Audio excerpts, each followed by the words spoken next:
When I was still working in the office, I had a colleague and she just got back from vacation and she said, well, I looked at my mailbox and there were so many emails, I just decided to delete all of them. If something is important, people will reach out to me again.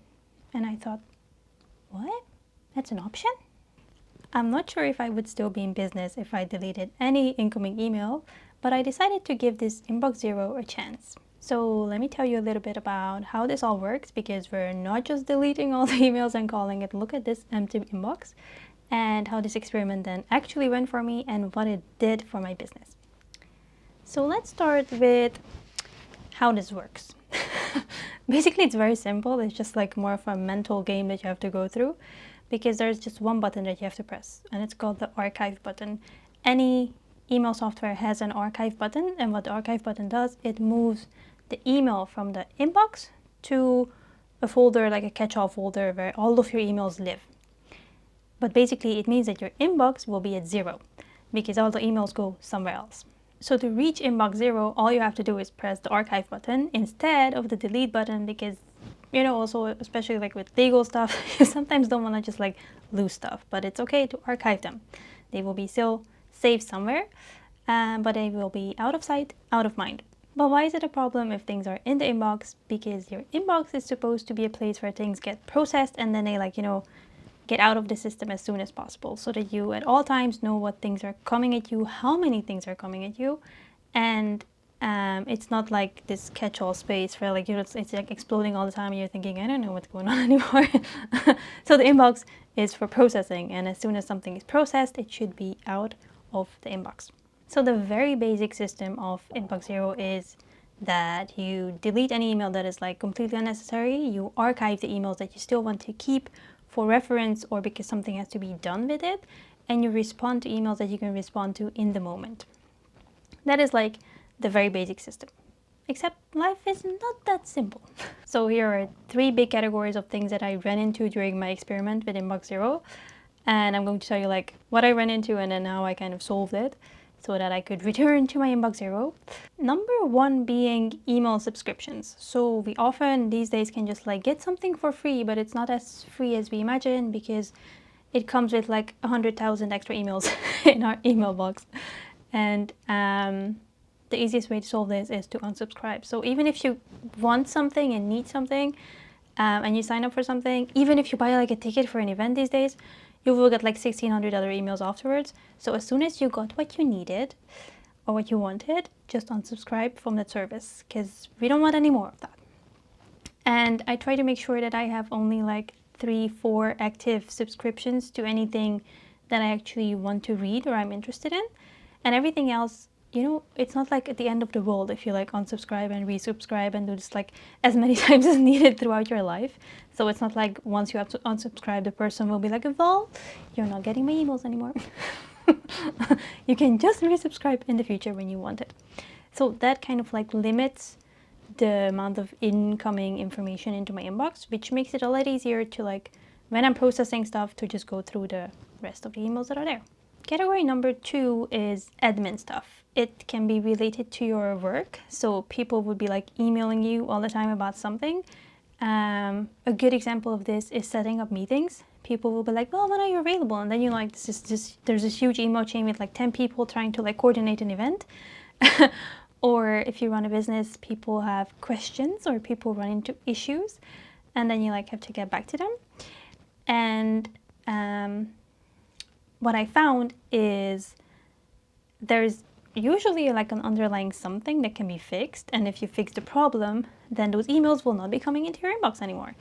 So this I have also been doing for clients. So for example, when I see that there's like a lot of emails about one specific topic, I ask them, can we somehow fix this thing instead of, answering all of these emails in the inbox. Or if people try to set up an event with me, I have a booking calendar, and it's almost like an automatic reply these days where I just go check my calendar, check my calendar, and please do not like send me 10 emails about setting up a meeting. And if there is no available time, I don't know what to tell you. And number 3, and this is where the system breaks down sometimes, like it ain't perfect, but sometimes an email gets stuck. And once an email gets stuck, more emails will get stuck. And your Inbox Zero is kind of like something of the past.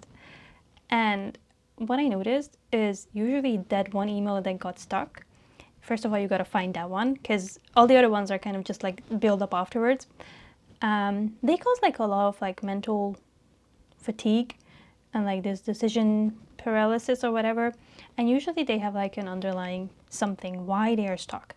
So examples for me would be I wasn't really clear on a project and they asked a question and I was like, I don't know what's going on. Like, I don't know how to answer this email in the moment. And then of course, if you like spend a little more time thinking about it, the reply would be, can we clarify this a little bit further so that I know what to do? But then this, sometimes it just like explodes in your head and it becomes this huge thing. And then the email gets stuck and you don't know what to do. And inbox zero was something of the past. So when I notice that my emails keep building up, so again, usually my inbox is empty, but let's say there's one email that is stuck and I'm like, oh, it's nothing, I will fix it tomorrow. And then a week later, there are like 3 emails. I usually know that the number one is the reason why things are starting to build up. And what helps me, but again, you have to figure out maybe a way for you to dig deeper, but the basic idea is to dig deeper. I usually just pick up my journal and journal about it. Like, okay, why is this email stuck? And usually your brain is really fast to like give the reason. And then you have to like dig deeper. Okay, how can I solve it? Blah, blah, blah. But basically you just have to work through the stuck email, because what I also noticed at one point, like it got so out of hand for me. I thought, inbox zero just doesn't work. I think it's just not for me because, well, look at it, it exploded again and I have to clean it up. And it's like, I don't think so. And then I thought, actually, it's not the system in this case that broke down because it doesn't work. It was the one email that kind of like snowballed everything else. So whenever you think this is not working, first of all, let's try to see if there's like something that is like blocking the system. So once I work through all of these things, I can proudly say that my inbox has been empty for most of my time. So currently it is empty. The last time there were some emails in it was during the holidays, but that's because I decided I'm not going to be checking my emails so often, so it's okay if they build up a little bit. But again, it was easy to clean them out and then it was empty.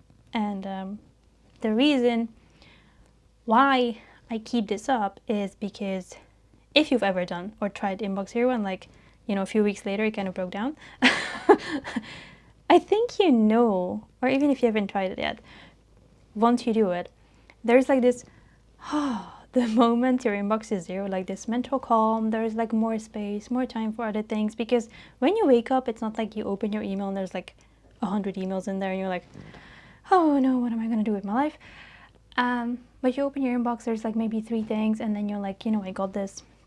And it's just like a very different vibe. It also kind of gives me a motivation by now to just get through the emails that are incoming, because it's just like my brain now understands that it's a lot more nice when there's no emails in the inbox compared to like, that, I don't know, weird idea of, the more emails I have, the more important I am, because look at me having 10,000 emails here, like, people are emailing me all the time. And now it's more like, how can I make sure that people are not emailing me all the time? That we can have contact through something else. And whenever there's an email, I'm like, how can I get rid of this as soon as possible? And then an interesting thing that evolved over time, I would actually get like really annoyed by incoming emails that are like kind of repetitive. For example, the setting up meetings thing. So I started building systems. How can I make sure that this does not have to come through my inbox, or if it comes through it, it's just like one back and forth and then it's like out of my sight, out of my mind again. So I started building systems to remove the admin work from the mailbox, that it's like, so it feels like an actual chore to be in my inbox. And that led to me also helping other entrepreneurs with the same thing. Because yeah, it's pretty nice when you can focus on other things in your life, in your business, besides just answering emails. It has been a journey for me that was well worth it, and I want to end with this. I hope you're going to press the archive button if you haven't done that before.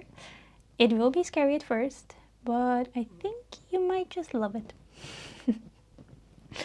And if you want more digital decluttering tips, make sure that you subscribe. and I will see you next time.